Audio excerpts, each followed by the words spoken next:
Good afternoon. My name is Matt Randolph, and I'm a sergeant with the San Diego Police Department.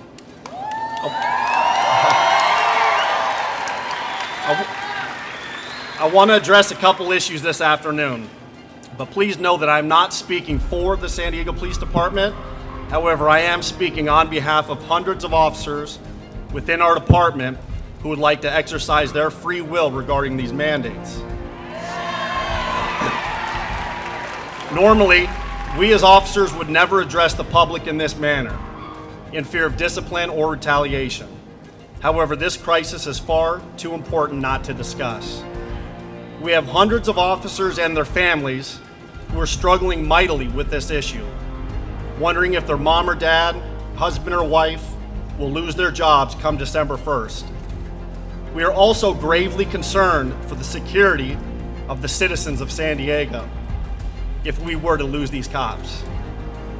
Here's a few statistics I want to point out. San Diego is the 8th largest city in the nation. Our police department currently employs 1,840 sworn officers, 608 of which are on the streets in patrol.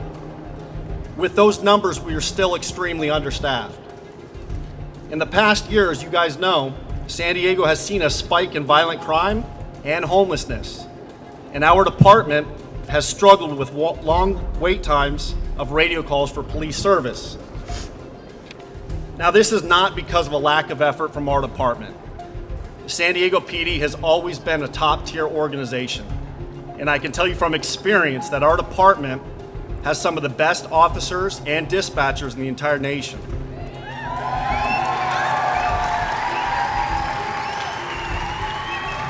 Our real issues have always been understaffing. Now, we currently have hundreds of officers who choose not to be vaccinated.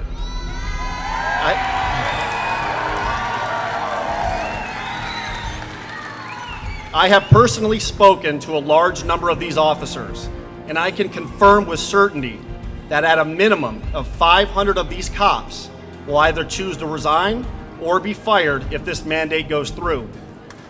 These cops are not anti-vax, but rather anti-unconstitutional mandate.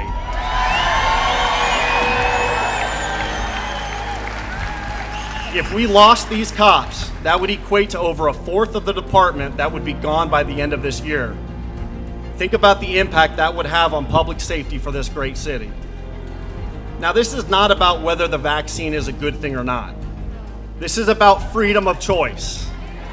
And now it's about public safety for this city. This issue has sadly divided Americans, and there is constant division being pushed upon us. We can't let that happen anymore. It doesn't matter if you're black, white, red, or brown, Democrat or Republican, and now vaccinated or unvaccinated. This is all nonsense and garbage.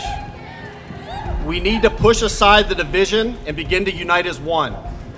We need to take care of each other, treat each other as equals, and stand together for our God-given freedoms.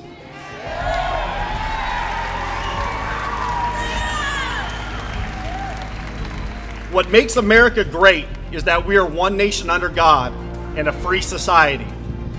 The majority of Americans cherish their God-given freedoms. Unfortunately, only a small number of Americans are actually willing to stand up and fight for these freedoms. With that said, those of you who are here and in this fight by using your voice, don't get discouraged, because God doesn't need a majority. He only needs a few that are willing to give them all.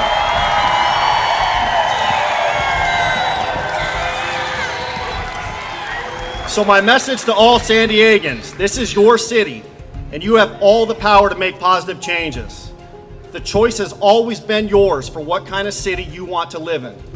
These officers here want to stay with this great police department and continue to protect and serve you, but they can only do so with your help. So I ask you please to rise up, continue to use your voice, and stand with these officers in the fight against these unconstitutional mandates.